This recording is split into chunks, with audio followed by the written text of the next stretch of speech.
So,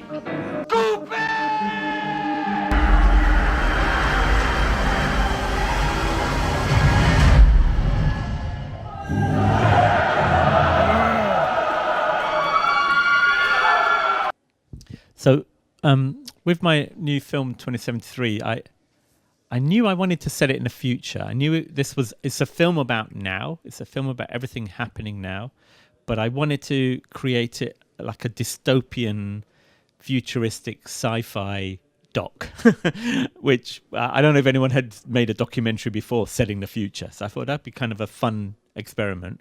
But all of the material is from now, from the last 10 years, say. And for me, like part of the genre of dystopian literature or cinema is there's a number like 2001, 1984, Back to the Future is set in a particular 87, whatever it is. So I thought it's kind of fun to say that's part of the genre, to come up with a number when your story takes place. And so I one, graphically, I like the way it looks, but also it's when my kids will be of a certain age. My kids will still be, it's not so far in the future that, everyone is flying around on spaceships and living on Mars. It's like now, but just a little bit further ahead when, your own children or your family will still be around. So what does the world look like in the future? Just in a bit of the distance. And that's really what I wanted to research. And I wanted to understand where we are now. And I wanted to understand where we are going. And I don't feel we're going in a good direction. So part of the reason for 2073 was to say, we're not there yet. If we do something now, we can stop it getting really, really bad. But we have to do something now.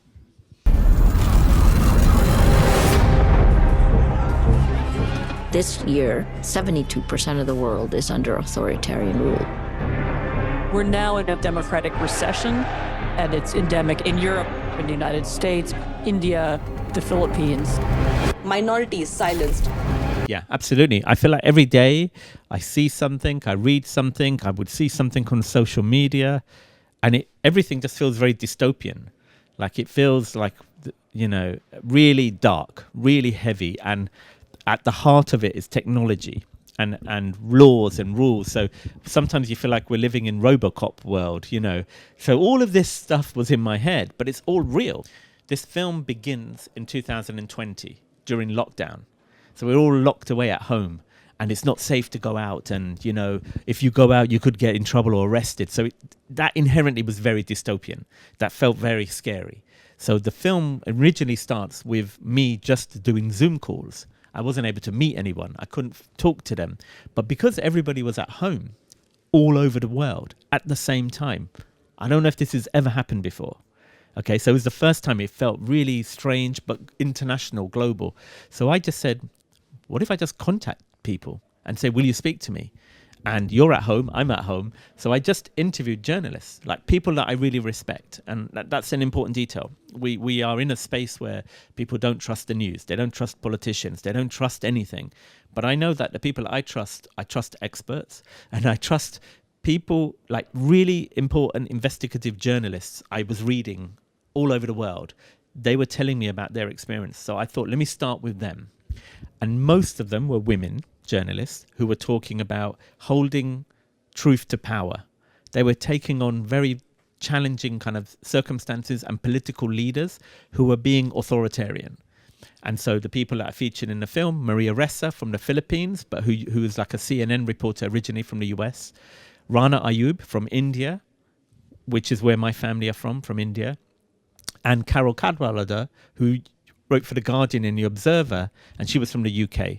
And I interviewed these journalists because I'm a fan of them. For me, they're my heroes now. It's not footballers, it's not musicians, it's not rock stars, it's really good journalists are my hero. Because a lot of other people, they don't seem to care. They just want to become billionaires and they don't care what's going on in the world.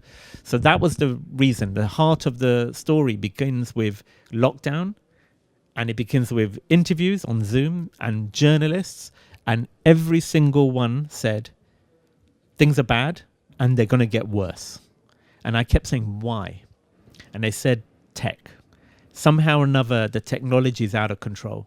The data and all of this is out of control. Social media is out of control. There's no laws. No one can protect them. Now, this was 5 years ago. Now they're in government. They run the world. right? So that was the thing. My feeling started 5 years ago.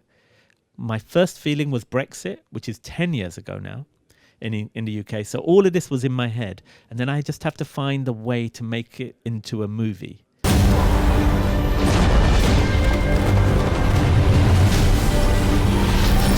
One of my favorite directors is chrismarker, and I love Le Jeté.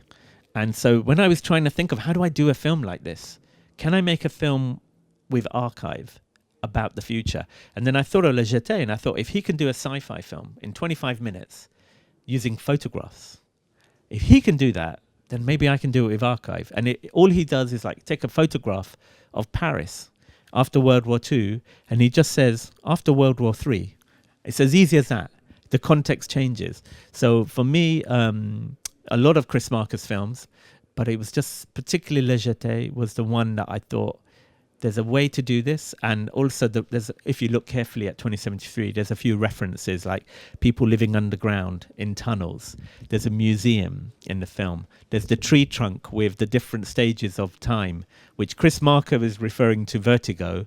So I'm referring to chrismarker and vertigo. So there's a lot of, if you look carefully and you watch the film, there's a lot of references to chrismarker in our film. Avec ce bruit soudain, le geste de la femme, ce corps qui bascule, les clameurs des gens sur la jetée, brouillés par la peur. And Sans Soleil and various films I'd seen when I was a student. And again, the kind of storytelling and the kind of idea of playing with time and memory. And he's very political. So yeah, that he's one of the big references for me. And for me, when I teach at film schools and when I talk to students, I always say, you know, most people I say, have you heard of chrismarker? Young people go, no. Have you seen Le Jeté? No. I said, have you seen Terminator? Have you seen Back to the Future? Have you seen, you know, every Christopher Nolan film? Well, every single one of those films pays its respect to chrismarker, in my opinion. So for me, it's like the original, but also H.G. Wells' Time Machine, which is like from 1870 or something, has the same kind of idea. So I would say chrismarker's also referring to the time machine in a way. The idea of can you go back in time to change the future? That was the kind of principle that I was playing with. It's too late for me. It may not be too late for you. I think for me, it's like the two things are different ways of telling stories. And I knew that with I wanted to make a film about everything, everywhere happening in the world, which is very stupid and difficult. But I knew there wasn't going to be a central character in the documentaries. Now, previously, I made Senna, Amy, Maradona. This one character, one story. When I do a fiction film, normally there's a central character. So everything is driven by character. In this case, I knew there was no central character. It was about everywhere. So then it's difficult to get the audience to feel emotional because it's like really tough and hard-hitting. A lot of information. So I thought I'm going to have two genres. I'm going to have the documentary, and I wanted it to be like in a kind of genre film, like in Alien or something in the future. They're traveling in a spaceship and they come across a planet and it's all dead, and then they find a computer and they press play on a computer and they say, help, there's aliens coming, you know, do something. Or in our case, help, the tech bros are coming, do something, right? So like a time capsule, like somebody recorded an emergency warning. So for me, I thought the documentary is like the emergency warning. They're very short, they're very sharp, and they're like time capsules. One about surveillance, one about the climate, one about technology and tech bros, one about the breakdown of democracy and the authoritarian leaders. But it's a difficult film. When I showed it to people, just that, it's quite hardcore. So then I thought, okay, I know I'm going to have a central character, and I'm going to use fiction, and I'm going to have an actor who's in between all of this, which is the spine of the structure. I'm going to have a voiceover, which I've never done before. I'm going to write a voiceover, and I want it to be, the voiceover's a character that's a bit like us in the future, who is powerless, who can't speak, doesn't know what to do, and keeps worrying, should I have done more? What could I have done? What could I have done? When everything's going crazy, what can one person do? So that was when I knew from very early I was going to mix drama and documentary, and then I wanted to cast a really good actor. I got Samantha Morton, who was like in Minority Report, and so that also fits in with the idea is she's a precog. She can see the future, and I thought that'd be kind of fun to cast an actor who played someone like that. She's also in like Walking Dead. She's a zombie, right? I'm Alpha. So she's brilliant. and she can act without speaking. So that is the emotional heart of the film, is the drama. And all of the action scenes are real, are archived.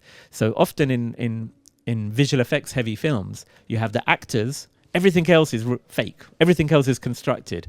I did the opposite. It's like you got the actors are in a virtual set. So we shot it on a volume stage, which is how they do The Mandalorian and all the new films, that there's no set.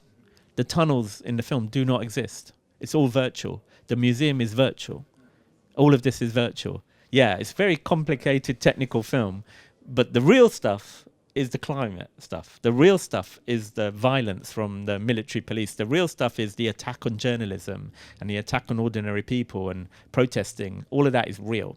So that was where I was playing with the two genres to make it into one cinema film. Fue una carga ser tan famoso.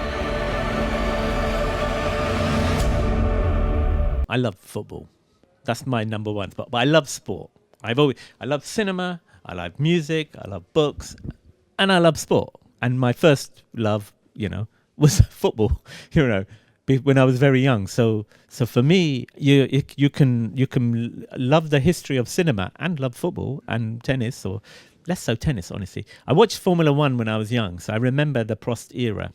So for me, all of it is important and interesting. My aim is always like, what am I trying to say? Each film has a different thing.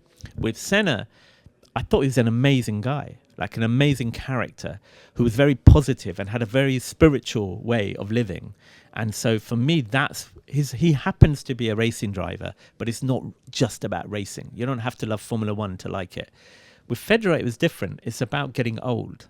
I'm now in my 50s, and he has to retire in his 40s because athletes, there's one really important line in Federer where his coach says athletes die twice, which I think is the most important thing. Like sometimes you can be 21 and your career is over, or you might be 25 and you're finished. And then what do you do with your life?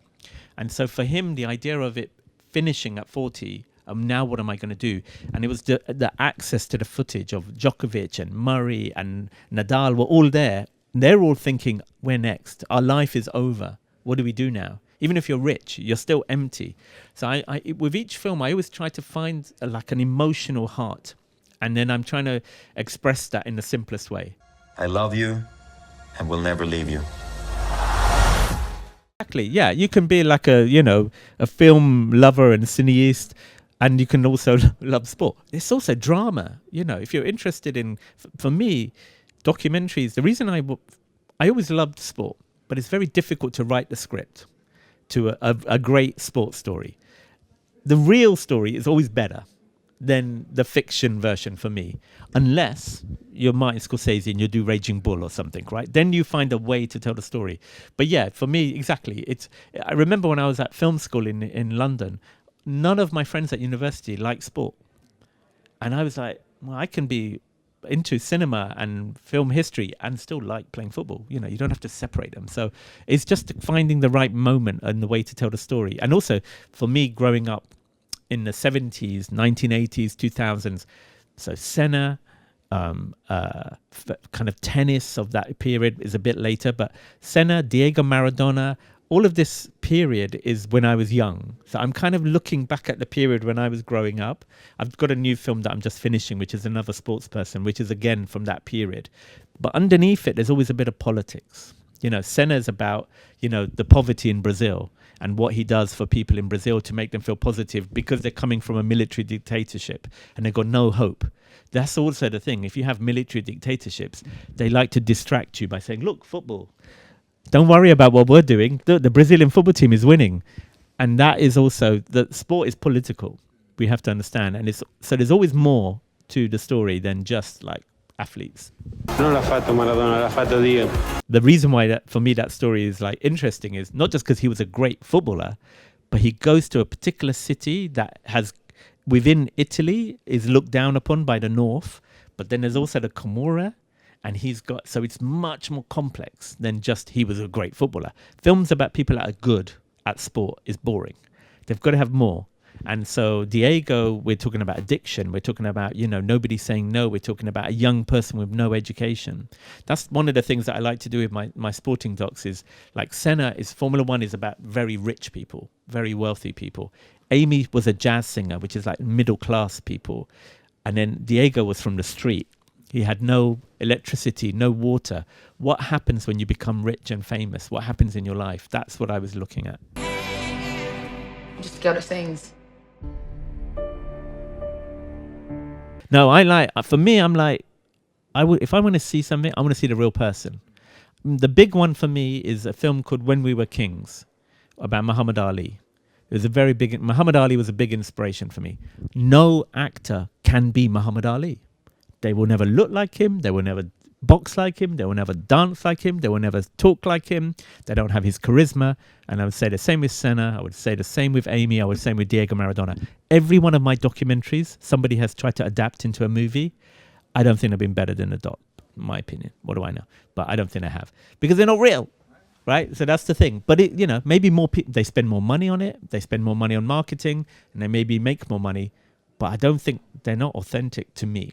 And I think cinema is great in certain places, but I feel like when you write it down, you start simplifying the story, and real life is much more complicated than a screenplay. And that's why I feel like documentaries are always going to be better. Thank you. Very much. Thank you. Thank you.